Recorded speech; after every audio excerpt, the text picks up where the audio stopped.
My name is Tseng, your 2022 Global Business Council Chair of the West San Gabriel Valley Realtors. I would like to thank you all for joining us here today. We are honored to have many of our colleagues from around the world to participate in our first Global Summit of 2022 today. We are planning for 2 more Global Summit events later this year to connect with more of our MOU signing partners from around the world. Please follow us for more future updates. In addition, I would like to thank the panelists for giving us invaluable global real estate information. I would be remiss if I did not thank the West San Gabriel Valley Realtors Global Business Council for putting this summit together. And finally, a special thanks to all of you for making this virtual event possible. The purpose of 2022 Global Summit is to promote investment on real estate in USA and our MOU partnering countries and regions, connect with real estate professionals from around the world, and to reduce any international trading barriers.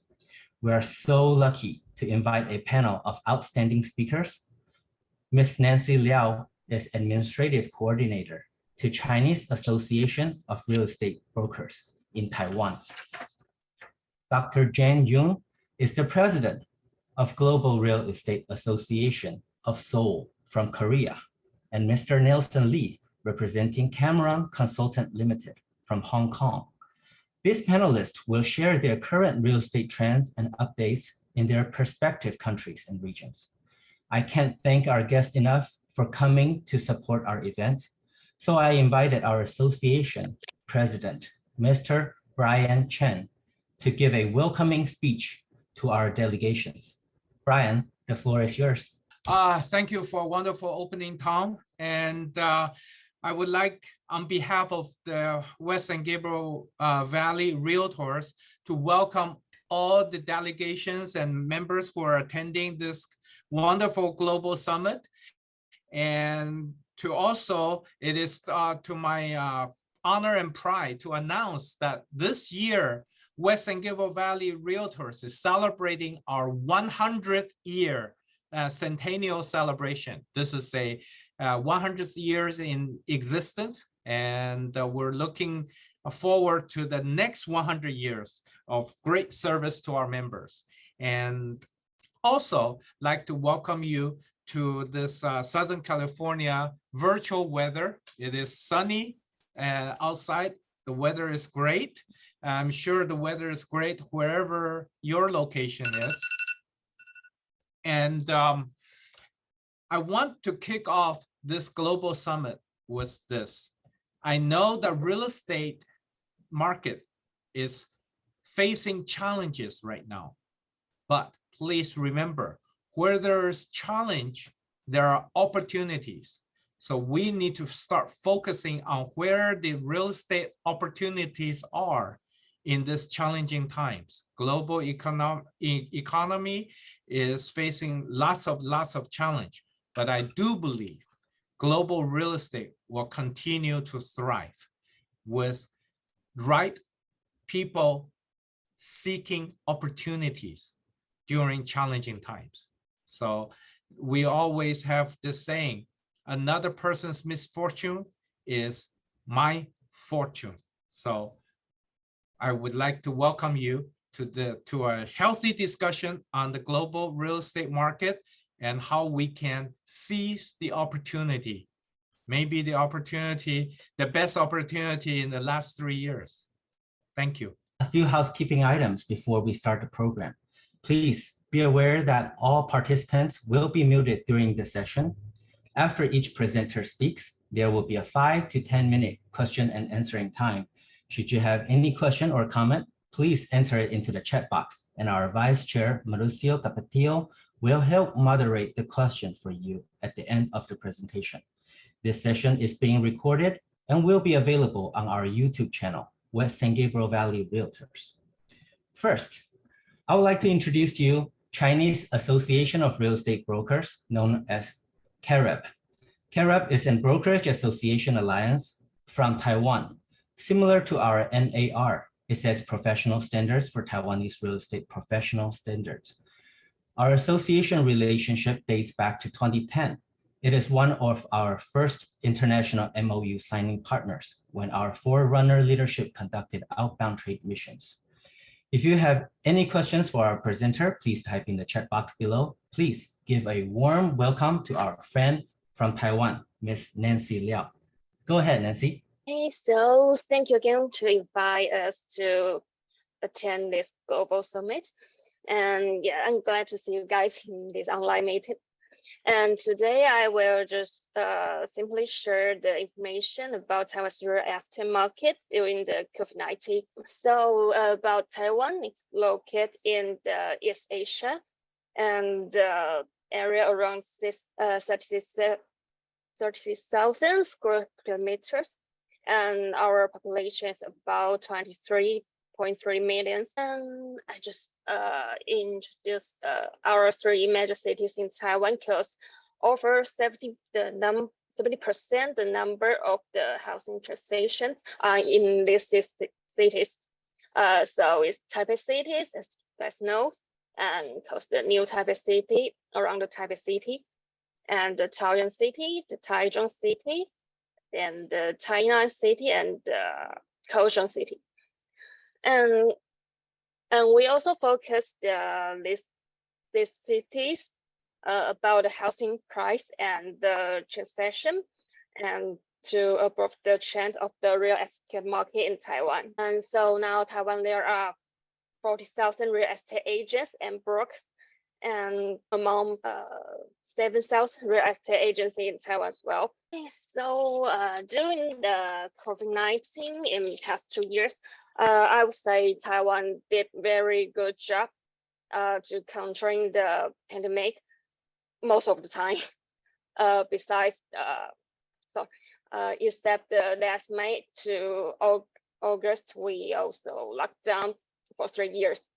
And also now it's a high peak in Taiwan now. Okay, so accordingly, and the global inflation, the investors and people move their funds to the real estate market in Taiwan, and it caused the house price and the transaction soaring in many countries, and so does Taiwan. So the number of the housing transaction hit 7 years high in 2021. And yeah, it hit 348 units in Taiwan. As this soaring, the Taiwan's government start to take the measure to against the speculation and try to cool off the real estate market since last year. And the housing market in Tainan and Kaohsiung is benefiting from the growing impression of the contract chip maker called the Taiwan Semiconductor Manufacturing Limited Company. Yeah, also called TSMC. So the TSMC built a new factory, and manufacturing company invest in the Tainan and the Kaohsiung Scientist Industry Park. So because the housing price is grows rapidly in these two cities. So the housing price per pin in our six major cities. In Taiwan, you usually use the pin as the unit to measure the size of the house. So per pin is equals as the 3.3 square meters. So the house price in Taipei in last year average is 640,000 per pin. And as you guys know, Taipei is one of the world's most expensive cities.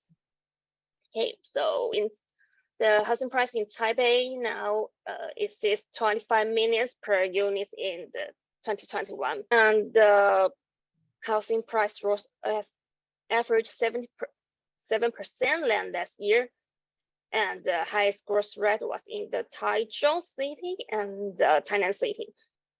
Okay, so the Taichung city, why is the house price growth? Because there are the newly launched metro line and new openly shopping mall in the one specific districts. So the housing price of the new house in there is rose more than 70%. And also Taichung was voted by Taiwanese the best city to move and live in these 5 years. So it attract buyers to buy the house and the lands nearby there. Yeah. And also Thailand, like I said before, because the TSMC built a new wafer web and the manufacturing industry invest in the Thailand's scientists industry park. So the China's house prices grows very rapidly. So there's the number of the housing transaction in this first 4 months of the 2022. So in this year, the housing transaction hit a 9 years high of 115 units and up 3.2% as the same period last year. So it's still the market is still booming. Usually we got the push showing in the February because we have the Chinese New Year's holiday for 1 week, and also most our agency and government department start surfing and start working. So the housing transaction data will be postponed to show in March. So that's why usually we got the lowest showing in the February every year. And the housing percentage in April have to be noticed because although the figure represent just 0.9% decrease compared with the last April, but it dropped 12% in 1 month. And we saw the reason probably is because in this March, Taiwan has followed in the footstep of the Fed in US and increased the interest rates by 0.25 percentage points. And so our mortgage interest rates now rest to 1.65% from 1.4%. And also in this March, the Russia and the Ukraine war broke out and caused the shut off the oil and the grain supplies. So caused the serious global inflation from last year. Since last year, Taiwan's government take the more tightening measure to curb the inflation and the rising housing price. So now the buyers and the general public turned conservative to purchase the house. So the housing price in this major city in these first 4 months rose 3% average. And the data shows the housing price keep growing slightly, despite our government tried to curb the housing price. But the specific like the Taichung city and the Thailand city, the special district house price rose too fast. Now it's down now. So the measure the government was taken has an effect on the crop housing price and reduce the speculation now, I'd say. But according to data, I think we think housing price will still rise in these years. Okay, so about the factor to inspect the Taiwan's real estate market in these years. The first factor will be our central bank interest rates, like its peers around the world to combat the inflation. And also our government now trying to take measure to tighten selective credit controls and mortgage rules. Yeah, and it's widely believed to be the government to be playing the further tighten monetary measure. And also the Russia and Ukraine were still cause the worst oil and the grain price hike and growth inflationary pressure, and so now the buyers in Taiwan and general population perspective to purchase the house now. Yeah. And also about COVID-19, because now Taiwan is in the high peak in this from this May. The Omicron spread rapidly, and now the daily case in Taiwan will more than 8,000 per day.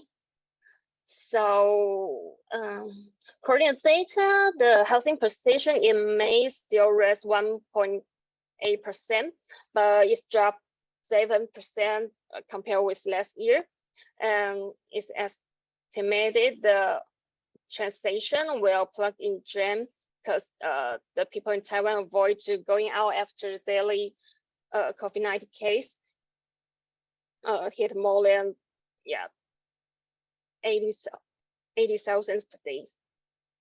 Okay, and also now the Shanghai just finished a 2-month-long lockdown, but these two months impact the global supply chains, and also Taiwan has a very many factory in Shanghai, so it also caused the global inflation now. So now the global inflation is still higher.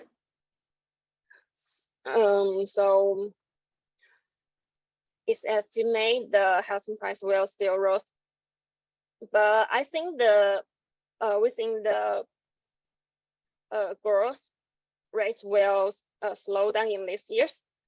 And okay, the final factor is because Taiwan now is have the labor shortage in the construction industry from like maybe in these 2 years because the COVID-19 and workers from overseas cannot enter Taiwan. So all these factors will interrelated, and so like the 2022 real estate market forecast, we will say the housing price and the transaction will keep growing, but the growth rate will slow down. So it's the 22 the real estate market outlook in this year. Okay, so about the foreign buyer invest in the Taiwan real estate in 2021, the number of foreign bought Taiwan real estate was 1,298 buildings and had 2,000 land transactions. And in this Q1, the foreign buyers buying the 262 the buildings, fall by 6% compared last year's. But the number of the land transaction was 807, slightly higher than the last year's. And so usually the majority of the transaction will be the overseas corporation and the foreign corporation to invest to build the factory and also buy the house in Taiwan.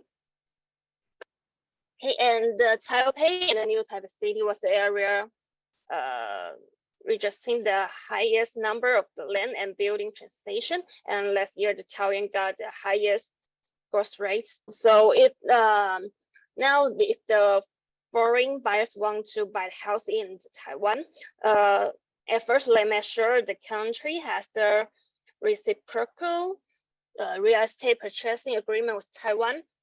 And now, as I know, there are 77 countries have this agreement with Taiwan now, including the most state of the United States, and also including Korea, Japan, and most countries in the world. Okay. And usually the mortgage to foreign buyers and individual or the business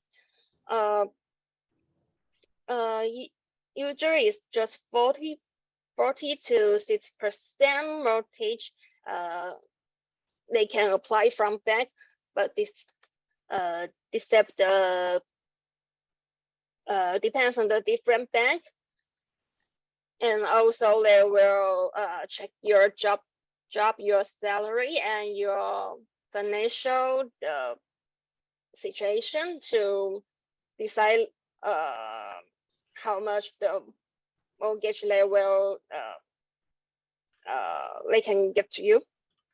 Okay. So usually the foreign buyers, the business will choose to pay in full if they want to buy the house and the land or the in Taiwan. So since last year, the Taiwan's government has raised the house and land transaction income tax, and also apply to the foreign individual and the business to against the protest, the speculation.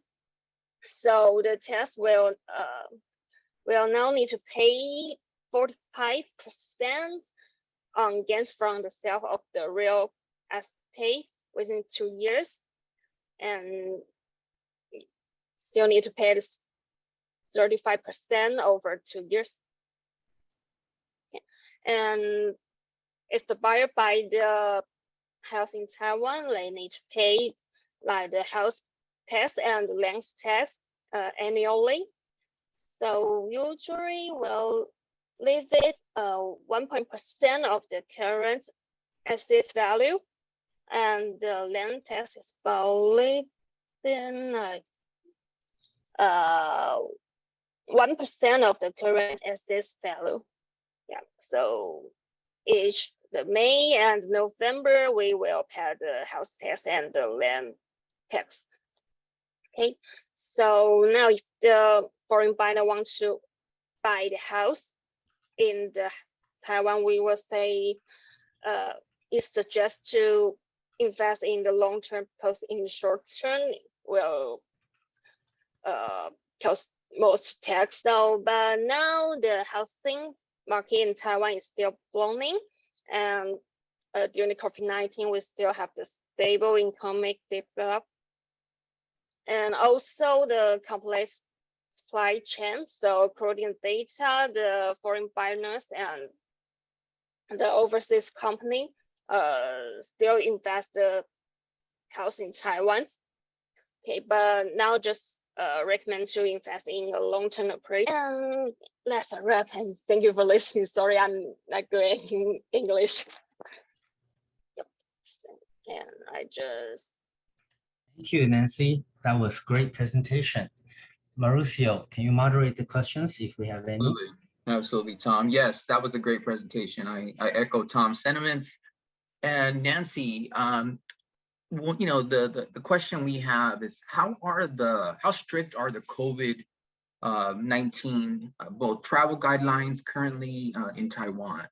Now Taiwan, because in the high peak, so the government start to, because maybe we will open the border maybe in July, because they plan to open the border to tourists in June. But now we got still high peak in this month. Our government just discussing to postpone the open border plan in July, or so now is the tourists still need to have the 7 days quarantine, after they enter the Taiwan. And with that, even for local people in Taiwan, how is it after a lockdown? What is the feeling like amongst the population? Is there a fear? Is there more confidence that there has been now? They're no longer a lockdown, but how is the attitude in Taiwan? I will say Taiwan, we 3 months, just like we just followed the policy the government give us, and people avoid to going out. So I would say people were nervous and worry about the COVID-19 daily case is higher since last years. But I think after 1 month lockdown, and people just used to lockdown and just do the like the normal daily life again. Yeah. So I have another question, Nancy. Do you pay annual property tax in Taiwan, or is it only when you sell or buy? Yeah, we should pay like house tax and the land tax annually.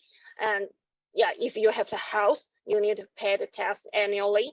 And also now, if you want to sell the house in 2 years or 1 years, like the government, you need to pay more tax because the government try to curb the speculation and the house price. The tax will be higher now. Are you seeing an increase or decrease in global interest out of Taiwan? The government in Taiwan will follow step like our city to raise the interest rates to against the global inflation, and they say they want to the house price will pass the soft landing in this year. It's believed that will do the more tightening interest rates, policy now.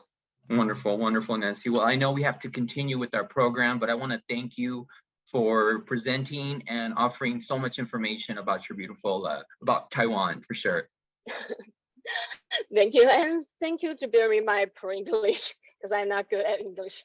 You did great. Thank you so much, Nancy. Yeah, thank you, guys. Thank you, Mauricio. Thank you, Nancy. Next, I would like to invite Dr. Youn from Global Real Estate Association of Seoul, known as GRAS, from Korea, to introduce to us about Korean real estate market under the influence of COVID. Dr. Youn is the president of the Global Real Estate Association of Seoul. She is a PhD in real estate studies, professor in Hanyang University, and designated certified international property specialist by the NAR. She also served as the chairman of international cooperation in Korea Association of Realtors. GRAS signed Memorandum of Understanding with us last year in June of 2021. We also met at the NAR Realtor Conference in San Diego last November.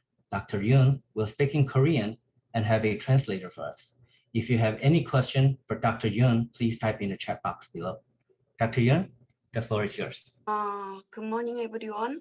I'm a founding chair, Global Real Estate Association of Seoul. I'm a Jane Youn. I will introduce it with an interpreter. I'm sorry. In Korea, first of all, in Korea, population growth rate. 미애 씨, 네네. 한국은 페이지로 할게요. 네. 예. 한국은 현재 인구가 5,100만 명이에요. 5,100만 현재 5,100만 명인데 2019년 말에 코비드 이후로 인구가 줄어서 현재는 5천만을 조금 5천만에 거의 다가가고 있고 코비드로 인한 영향이 인구 성장률에 많이 영향을 줬습니다. Talking about the Korean population growth rate, in fact, the Korean population is about 51 million.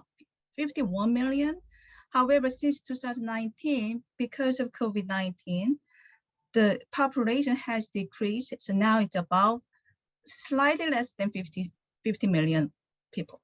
한국은 현재 그 인구가 상당히 줄고 있는데 자연적으로 주는 인구 증가율은 굉장히 빠르게 하락하고 있는데 출산율은 훨씬 줄고 있고 사망자 수는 계속 유지를 하고 그대로인데 출생률은 굉장히 줄고 있습니다. 2015년 이후에 저출산 기조가 심화되면서 현재는 2020년 기준으로 출산율이 0.84명으로 OECD 국가 중에 1위를 기록하고 있습니다. Also, if you look at the file, one of the big characteristics of a Korean population is that it is decreasing, especially the birth rate is rapidly decreasing compared to the death rate. So if you look at this file, this death rate is slightly even going upper than the birth rate. So now it's less than 1 person, like 0.84. That's the growth rate for population. 한국의 인구 고령화율은 급속하게 증가하고 있어서 2019년 기준 14.9%로 1970년에 비해서 5배로 증가한 수준이고 계속 증가해서 2067년에는 46.5%로 높아질 전망이고요. 이 인구 고령화가 급속하게 돼서 한국의 경제 성장에 많은 장애를 갖고 오고 있습니다. So the aging is taking place very quickly. So compared to 2019, the aging speed is has increased about 5 times. And if you look at the chart, by 2067, we are expecting the rate will reach about 46.5. 코로나 이후에 한국은 전체 56개 국가 중에 평균 집값 상승률이 10.3%로 터키가 1위를 했고 한국이 56개 국가 중에 4위를 할 정도로 집값이 급격하게 상승했습니다. 이런 국가들의 상승률을 보면 대부분의 국가가 집값이 굉장히 빠르게 오른 국가들의 대부분의 특징은 경기 부양책을 펼친 선진국으로서 주택담보대출을 완화하거나 지원금을 지급하는 그런 것들이 영향을 준 것으로 보입니다. So as you can see in the graph, so since COVID-19, the Korea has shown a very rapid increase in housing prices. So as you can see here, the number one, Turkey ranked number 1, and the Korea ranked number 4 in terms of housing price growth rate.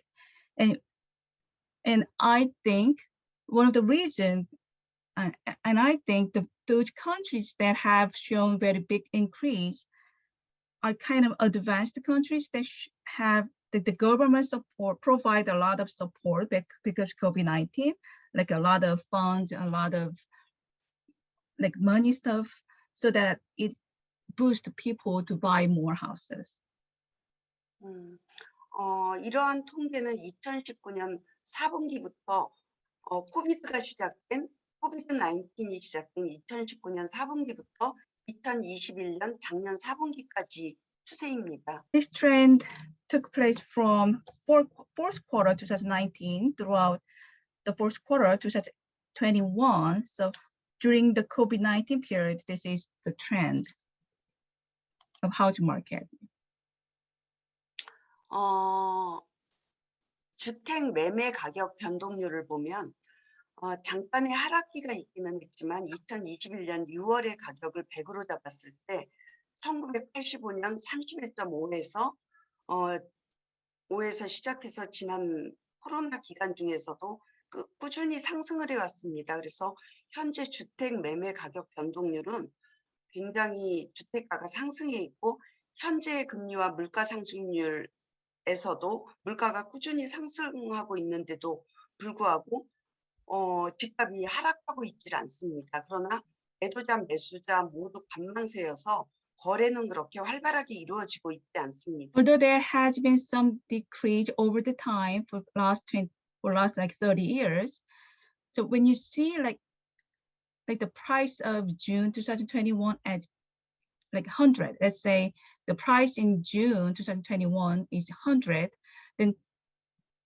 the price in 1985 is only 31.5, which means there has been 3 times increase from 1985 to 2021. And also the interest rate here in Korea currently is 1.75, and the inflation rate is about 5.4. So everything is increasing very rapidly, and the housing prices are also pretty high. However, I don't think the transactions are actually taking place very actively.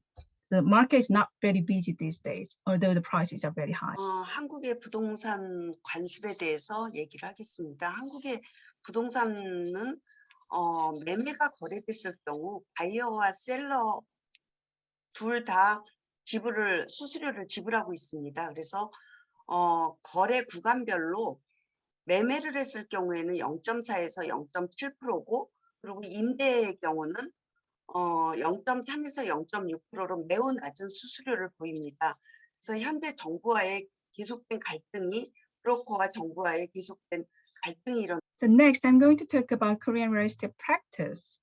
So usually when there's any transaction, sellers and buyers both have to pay the fee to the brokers, and the fee will be about 0.4%, between 0.4 and 0.7 for sales, and also for 0.3, between 3 and 6 for leasing.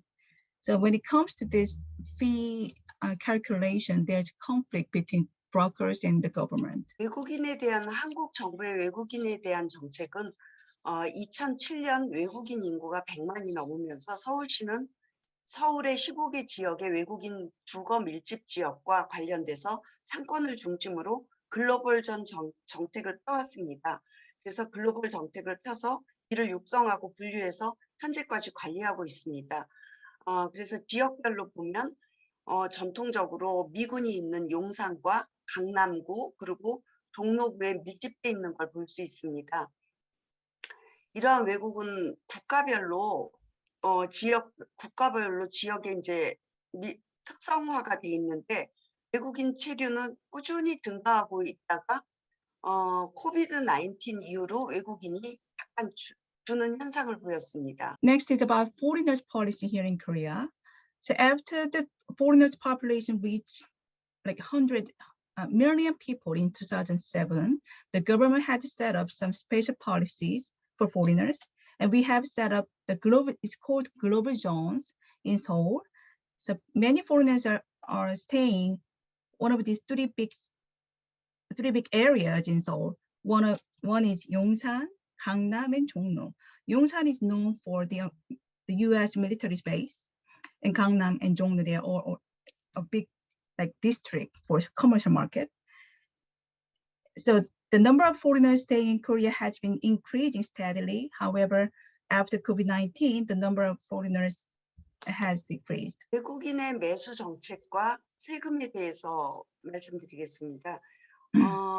외국인이 집을 사서 매도를 했을 경우에 양도소득세는 구간별 금액에 따라서 6%에서 45%가 되고 이 주택을 매수했을 때 취득세는 만약에 2년을 보유하고 있다가 2년 후에 판다고 가정을 했을 경우에 21%에서 24%가 됩니다. 국적별로 외국인이 한국의 아파트를 취득한 금액별로 보면 중국이 1위고 그다음에 미국이 2위고 그다음에 캐나다, 대만 순입니다. Next is about foreigners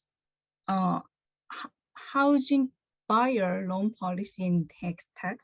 So as you can see here, the capital gain tax is somewhere between 6 and 45%, depending on the price of the house. And the acquisition tax, you have to pay about between 21 to 24 if you're holding more than 2 years. And the chart in the next shows the country rank. So which foreigners from what country actually buy more properties here in Korea. So number one shows China. Chinese bought a lot of ranked number one when it comes to foreigners buying real estate in Korea. So they bought about that number. And the second is America. Next is Canada, Taiwan, Australia, Japan, and the others. 한국의 이전 정부에서 대출 규제를 굉장히 강하게 했기 때문에 주택 매수가 쉽지 않았습니다. 그 반면에 외국인들은 본국에서 대출을 해서 집을 살 수 있는 그런 방향으로 흘러갔기 때문에 외국인 매수가 지나치게 많아져서 현재 바뀐 정부에서는 특별히 중국에 많은 집이 매매가 됐기 때문에 중국에 대해서 어떠한 특별한 제재를 하는 방법을 생각하고 있습니다. We just had a new election last March, so we have a new administration. The previous administration put a lot of very severe regulation in the loan market in Korea. So foreigners who could get the loan from their own country, for example, like a Chinese, they got the loan from China and they bought a lot of properties here in Korea. And that was one of the reasons the foreigners increased a lot, but foreigners who wanted to buy property in Korea the number of foreigners increased a lot because Koreans couldn't buy them due to the harsh loan regulation. But now we have a new administration, and I think that the new administration will have some new regulations to restrict foreigners from buying more property in Seoul, in Korea. 외국인이 한국에서 주택을 사는 매매 과정은 이렇습니다. 계약을 체결하고 반드시 은행에 신고를 하게 되어 있습니다. 그래서 외국인이 주택 매수할 경우는 은행에 신고를 하고 신고인이 국내 계좌로 본국에서 국내 계좌로 송금을 하게 되고 그리고 마지막 단계로 비로소 등기소에 신청을 해서 등기권리증을 받게 됩니다. Next is how foreigners buy properties in Korea. So first, you want to make a contract, you want to sign a contract, and then you have to report to the bank, or mostly Korean bank, that you have purchased the property. And then the foreigner will have to pay to send wire transfer the property amount to the bank account. And then lastly, they will register, they will clear up those titles thing. So finishing the registration process. 오케이, 최근에 집값이 급격하게 상승해 있고 아까 말씀드린 것처럼 한국이 4위일 정도로 주택가가 굉장히 상승하고 있어서 정부에서는 한국의 부동산 투자를 외국인에게 장려하기보다는 뭔가 좀 억제하는 쪽으로 그렇게 흘러가고 있습니다. 그렇지만 앞으로 새로운 정부에서는 어떻게 될지 잘 모르겠습니다. Like I said before, Korea ranked number 4 in terms of housing price increase rate during the COVID-19. So Korea ranked number 4. So the government is trying to put some regulation, trying to like a little bit reduce the demand for foreigners trying to buy property in Korea. So now we have a new administration, so we'll have to see how the policy will be going. 들어주셔서 감사합니다. 이제까지 저는 글로벌 서그라스를 창립을 했고 작년까지 제가 회장이었습니다. 하지만 지금은 더 큰 단체인 11만이 종사하고 있는 한국공인중개사 협회에서 국제위원장을 하고 있습니다. 글로벌 체어라고 하시면 돼요. 네. So thank you for listening. I'm a founder of GRAS, and I was taking role as a president until last year. But now I don't work for GRAS, but instead I'm working as a global chair at the CAR, which is the much bigger association. So thank you for listening. I'll get started on some questions.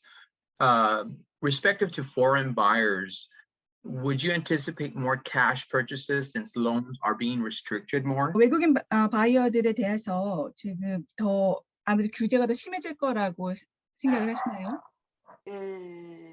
근데 현 정부가 바뀌었기 때문에 앞으로는 굉장히 유연하게 대처할 거로 봅니다. 이전 정부에서 그렇게 했습니다. Because we have a new administration, I anticipate they will act more flexibly. We anticipate more flexible measures and policy because the previous government was very strict. So we anticipate something opposite from the previous. So would that also, I'm sorry. I'm sorry. 부동산 부분은 한국 경제에 있어서 굉장히 큰 부분을 차지하는데 이전 정부에서 부동산 정책에 대해서 실패했기 때문에 정부가 바뀐 요인도 있기 때문에 현 정부에서는 부동산 정책을 굉장히 유연하게 대처할 걸로 보입니다. The real estate market is obviously very big. It's taking a very important role in South Korean economic market. And one of the reasons the previous government failed in this election is because their policy on the real estate market, because people here in Korea believe the previous policy failed the market. So now the new administration will have to come up with something new where they act in a different way. Perfect.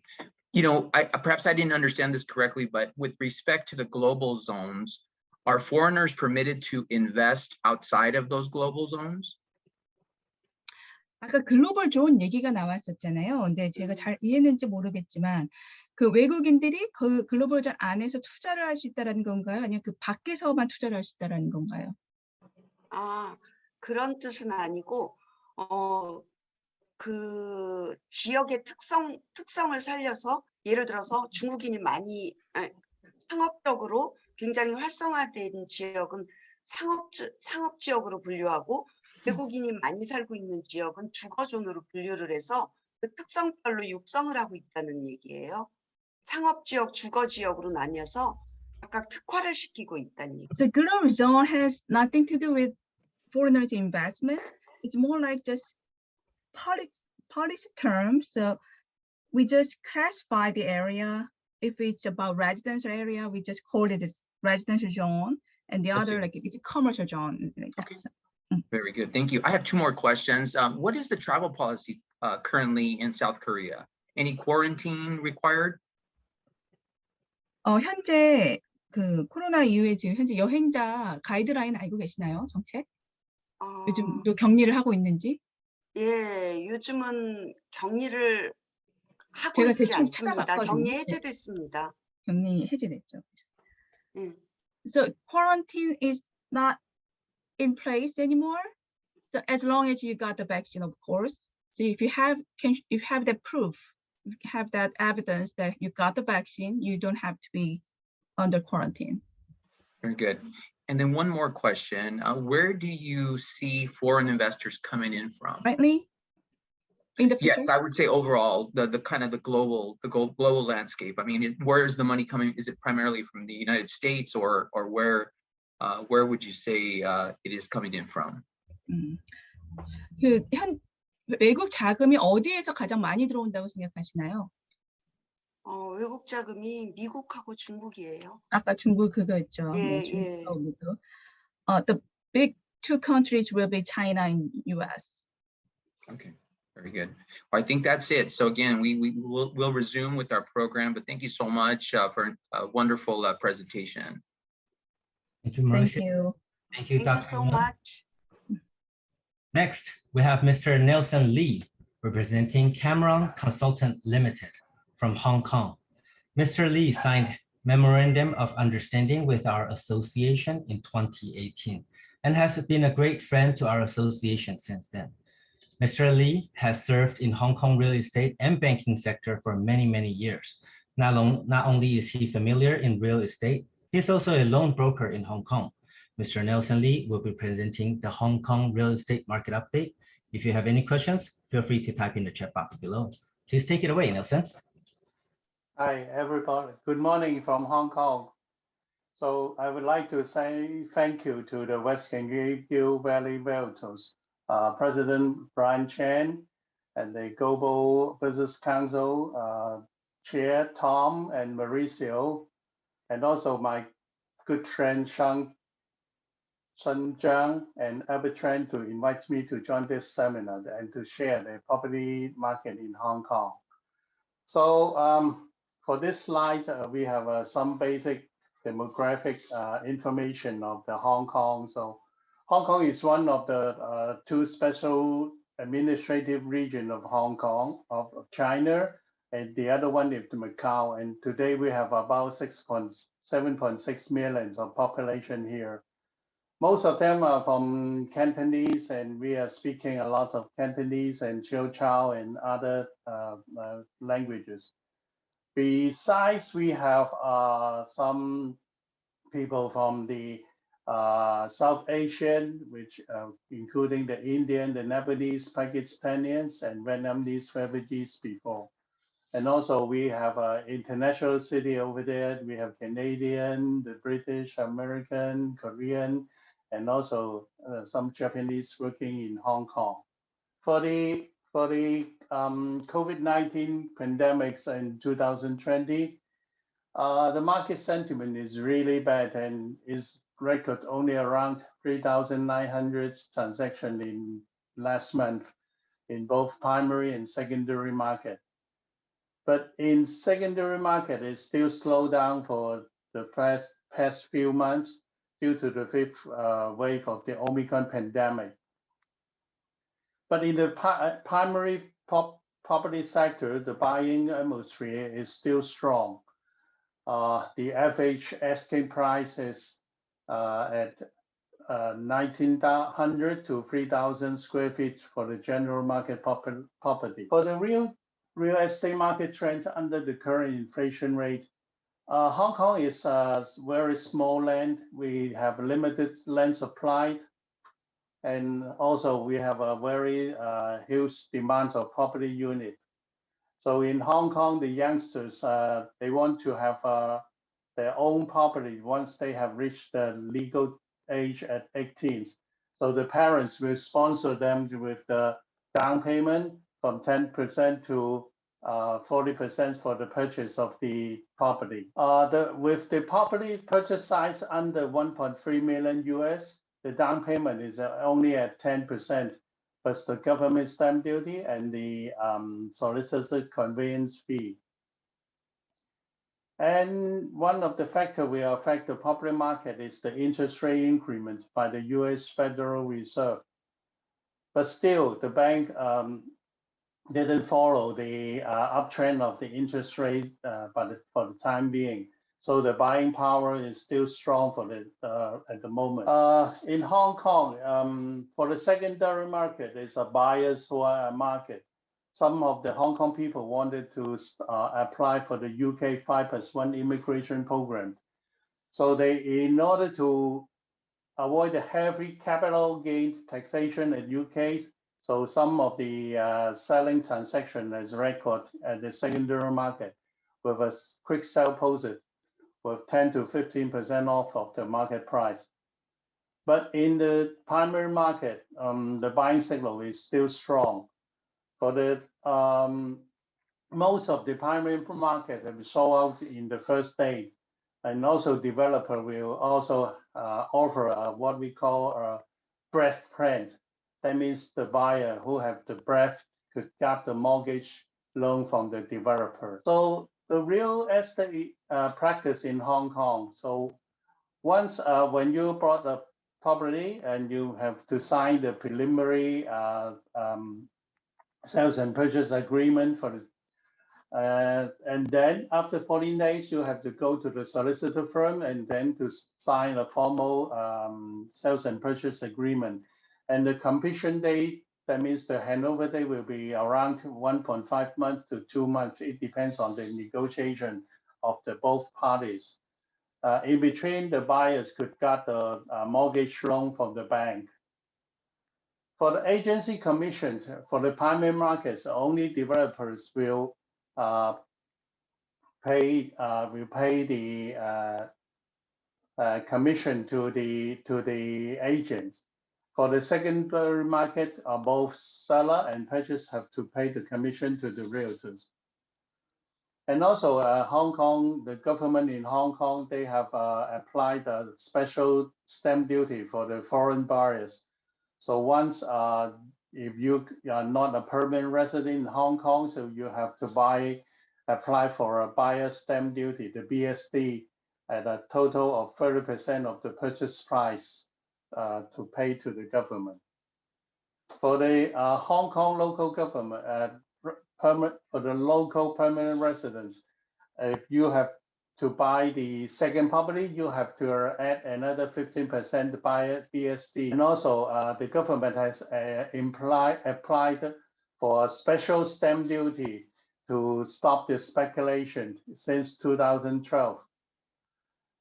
If the property just sold in the first 6 months, 20% of the selling price of tax will be applied. And from the 7th to 12th month, you have to pay another 15% of the selling price. And from the 13th month to 36th month, you have to apply 10% tax on the selling price. So for the foreign buyer loan policy and the selling process. So the Hong Kong Monetary Authority didn't apply for lending regulations to the banks to the foreign buyers. So the bank could not make her own commercial decision. No capital gains in Hong Kong is applied except what I have mentioned, the SSD in the last slide. For the SSD issue, it just repeat here over here. So the government tourist policies, as of today, the government is still implement a 7 days hotel quarantines policy versus the 21 days before in March. So also they have applied for place-specific flight suspension mechanisms for the inbound flights of airlines with only 5 COVID-19 confirmed cases or above found from the same flight for guiding the importation. So that's why the tourists to Hong Kong has a drastic drop since March 2020. So here are some of the major residence sales transactions in Hong Kong in the last few months. So I have a double star on the Mount Nicholson unit. So we can just share the unit price on the next slide. This is the record high transaction in 2022. This project is called the Mount Nicholson, and the selling price is almost at 75 million US. So the unit size is only at 4,230 square feet, and the price per square feet is at 17,000 something. So it's record in this January. So it's a luxury house in Hong Kong. So compare with the luxury price, there's a nano unit called the T Plus. So their net area is only at 141 square feet, and the asking price is at US 384,000, which represented 2,700 per square feet in Hong Kong. You can see the huge difference against the Mount Nicholson. And also I can just share this funny things. This is a nano bathtub with a length of 2.3 feet, and the width is at 1.8 feet. This is a bathtub within a popular project in Hong Kong. So you can just use it to wash your own foot. And also we can share that some of the partition units in Hong Kong, some people have partitioned the commercial unit or some residential unit into several small units. So the living environment here is quite poor. And this is most horrible one, the cage home. You can find that those people are living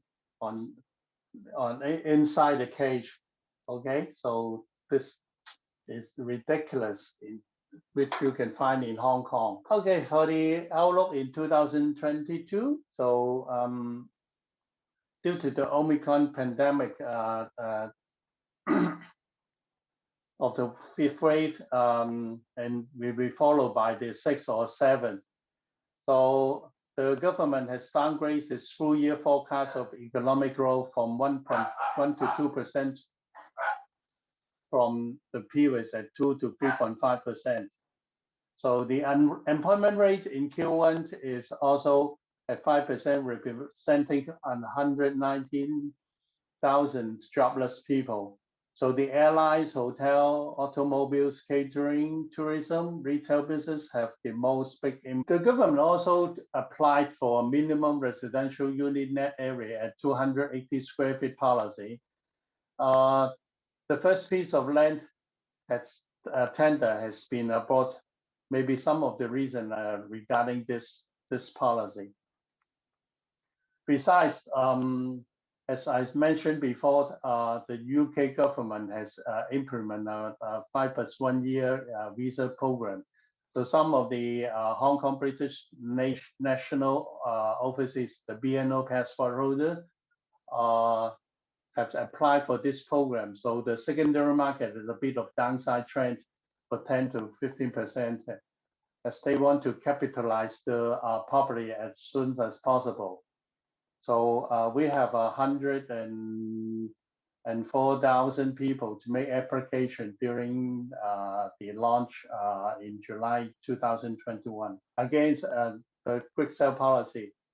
So also the uptrend of interest rate of the U.S. Federal Reserve, but the bank in Hong Kong did not follow the increment of the prime rate yet.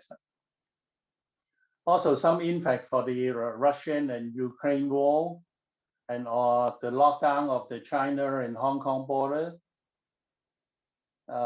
Due to the shortage of the resident unit supply, the government has addressed for the land out tomorrow vision, which includes 1,700 hectares reclamation project, which will provide 400,000 homes for 1.1 million people, of which 70% of the homes will be the public housing. So this is for all the presentation today. Thank you very much, Nelson. Yeah, perfect. So I do have a question. Christina Fu is asking, what is the public housing and who can qualify? The public housing is launched by the government. So those people from 1 to 4 or 5 persons within a family, they have income level restrictions. So normally the waiting time unless to apply for public housing is from 5.5 years to 6 years from the day one of the application after the approval. Wonderful. And the units that are being constructed, are they advancing pretty rapidly, or is it taking a long time to construct them? Yeah, it will take a long time to make the construction of the public housing. Yeah. Very good. So Tom is asking if one sells their Hong Kong investment property after the 36-month period, does the tax burden get removed at that point? Yes, that is called the SST. So after if the owner sell the property on the 37th month, so no capital tax will be, no capital gain tax will be applied. Very good, very good. And how about global inflation? I think you touched on it briefly. How has that affected the overall economic outlook for Hong Kong? As I mentioned before, the primary market is still hot here. So people are, you know, the people in Hong Kong, they always want to buy their own home, even the 141 square feet unit. So that's why the buying signal in the primary market is still very strong. Well, that's encouraging. So I do have another question. Amy Kwan's asking, what's the capital outflow situation like in Hong Kong now? And where are the capital flow? Where is it going to, I believe is what she's referring to. I heard from my friend from working from a bank, most of them are moving to their capitals to the Singapore, those offshore countries, and also to the UK, to the America, and the Canada and Australia. Excellent, excellent. And then, you know, I think you might have touched on this already, but just to cover this one more time, are there what are the travel restrictions like for Hong Kong currently? Once you return to Hong Kong, then you have the 7 days hotel quarantine, and also we are compulsory to wear our mask at the public area. You have to vaccinate 3 doses before you enter into the restaurant, the cinema, or the spa, or the bar. So the bar opens just a few days before. A 500 area of the bar with 700 people inside. So the confirmed cases has been double up once the bar has been reopened. Sure. Well, that's good. That's good. Yeah. And let's hope that it continues on that path. But thank you so much. I think that's all the questions for now. So I will give it back to Tom at this point. But thank you so much. Appreciate you. Thank you. Thank you, Mauricio. Thank you, Nelson. Next, I'll be also sharing some of our market snapshot and analysis in the US market. This year, we hear a lot of new keywords: stagflation, inflation, And a lot of people are wondering, is the house market under a bubble? Are we having a recession? Or how is the war gonna influence our market? Next page, please. So first of all, you can see our data. This is data provided by the Bureau of Labor Statistics and prepared by the National Association of Realtors. In 2020, January, we had about 15 million jobs in the USA. Sorry, 150 million jobs in the USA. And right after March, where our quarantine started, we lost 20 million jobs in March of 2020. And ever since, it has been slowly recovering. Now we are pretty much back to the pre-pandemic payroll jobs. This payroll job does not include realtors. So it's people on W-2. And we are, like many other countries, we are facing a high labor shortage. On the blue line on the bottom is the demand for work. Right now, it has been about 11 million demand for work, but we only get about 6 million people who are looking for a job. The red line is the people looking for a job. In March, we had a lot of unemployment and a lot of people looking for a job. And nowadays, it doesn't seem like there are a lot of people want to participate in our labor force. As you can see, after the 2020 March, we had a huge dip in the labor force participation rate. After COVID, many people decided to retire early, and our retiring age is reducing at this moment. Right now, because of the labor shortage, so we're happy to see that the wage growth is raising by 6% annually, and there's a high worker shortage. However, this wage growth is being wiped out by our price inflation. The newest inflation rate, CPI index, is at 8.5%. So all the wage increase, we're still not able to make up for the price going up. Here is the breakdown of which inflation component is rising. We had a huge rise in the gasoline price, especially after the war. And also, we are also drilling less in America for the past few days. Because the new cars is not able to produce in time with the chip shortage, people are going back to the used cars, and the used car price has gone up 35%. Same as to airfare, it has been under a high influence. So overall, these are the reasons why we are paying more for our clothes, for things. And here is a historical data from year 2000. Our median home price has gone up significantly and more than doubled since our 2010, 2011 bottom line. So, and also to the 2007, 2008 peak, we are also close to double of that. So that leads to many people wondering, are we hitting a bubble? Here is our mortgage rates. The red line is the Federal Reserve interest rate, which is the cost of money to the banks. And the higher, darker line above is what the consumers are paying interest rate for. In the early 1990s and late 1980s, I know we have 2-digit interest rates. And now, basically, since the 2010 and the past few years, the Federal Reserve interest rate has been historical low, close to zero. But trying to fix the high inflation, so the Federal has announced that we're going to increase interest rate by 50 basis point, which is 0.5%. It just happened earlier last month. But you can see the darker line is going way up on the right. Because the Fed also announced that we will be doing multiple increases over the later of this year and also possibly later next year. So the market has already anticipated the growth and calculated that into the loan they make today.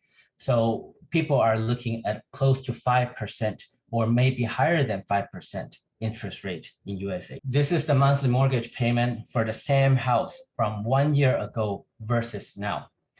About 1 year ago, most of the people take a $400,000 loan. And the interest rate was a historical low. They were taking at 3% interest rate, which means their monthly payment is about $1,686. Very, very cheap, very, very affordable. And because of the housing market shortage and a very cheap money, so we had a lot of demand and people were bidding $50,000 above asking, $100,000 above asking, causing them to end up taking a higher loan as well. But just over the last 3 months, our interest rate hiked from 3% to 5%. And when they're in the loan process, they were initially thinking 480,000 loan at 3%, I can take it, no problem. But all of a sudden the lenders say, hey, you are facing a 5% interest rate now, which your payment would be 2606, a good $1,000 higher than what they anticipated. So this is causing, next page, causing our current pending transactions, that people who agreed into contract, they are canceling because people suddenly realize that they cannot afford the loan.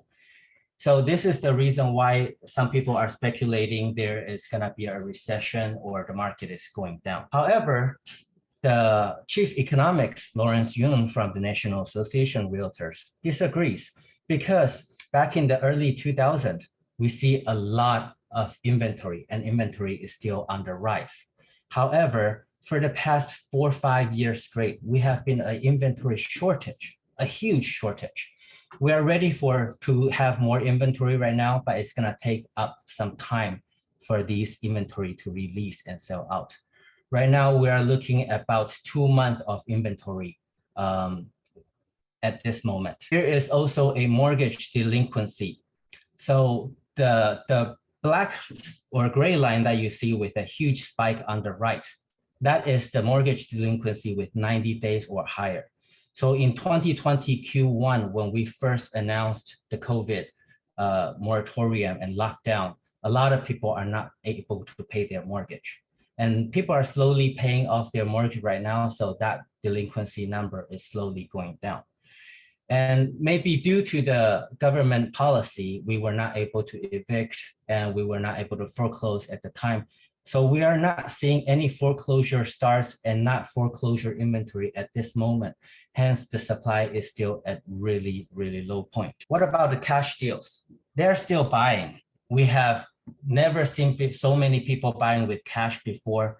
We have all the investors are buying. We have some Zillow and the iBuyers, the technology buyers who are buying properties. So there's a lot of hot money. There's a lot of cash flowing around the market. The anticipation is that real estate is still gonna go up. We also tracked data from 1970s. 1970s, we had a year with 7.1% average price inflation. And that year, the home prices increased 9.9%. And if you see in the 1980s, 1990s, overall, the home price is able to go up, at least catch up, if not go higher than the inflation rate. So whenever the inflation is high, the public still deem buying home as a good way of holding. And also, the Federal Reserve Survey of Household Finance from NAR also shows that homeowners, tend to have higher asset and equities through the ownership. So by owning homes, we will be able to develop and build our equity, especially with the increasing price hike these days. For those who do not own a home, their average asset is only about $8,000. And people who have home, averagely their household asset is $320,000. This is the job from February 2022 comparing to the March 2020 pre-pandemic period. How is the job changing from now and the past? Where you see orange is there are job growth, and you will see Utah, Idaho, these places in Texas with job growth, their housing market also reflects a skyrocketing house market. People are paying top dollars above everyone. And the darker blue, like you see Alaska and Hawaii, because their tourism during the lockdown, they have not been have much job growth. They suffered a lot. But nevertheless, I know Hawaii is still having a lot of house market boom because people are working from home right now. So, but many people use this as a reference of where you want to invest in USA. You want to invest in where there is job growth, where there is population growth. And that's it. That sums up my presentation. Now, as we all have presented our materials. We also want to share our networking resources with our MOU partners. So we encourage you to connect and mingle. For our next speakers, I would like to thank Dr. Jane Youn, Ms. Nancy Liao, Bella, and Mr. Nelson Lee for your informative presentation. And special thanks to our leader in Ling Chao, and Sheng Zhang for inviting our guest speakers. With no more questions, I would like to invite our Global Business Council Vice Chair, Mauricio Capetillo, to close the summit. Mauricio, take it away. Thank you, Tom. And certainly a big thank you to the participating partners and presenters from Taiwan, Korea, and Hong Kong, respectively. It was certainly an honor to have you all. And to all those that joined us today, we hope you were able to learn more about how to utilize the important global network we at West San Gabriel Valley Realtors has been fortunate enough to nurture and cultivate. And we want to thank you for joining us today. Farewell, everybody. Take care. Thank you very much for joining us. Thank you. Thank you. Thank you. Thank you so Yeah. much. Thank Have a you. great year. Prosperous. Thank you for inviting us. Thank you, everybody. you, Thank you, everyone. Tom, for a job Thank well you. done. Thank you, Mauricio, for a great close. Thank you. Thank you so much, everyone. Have a wonderful weekend.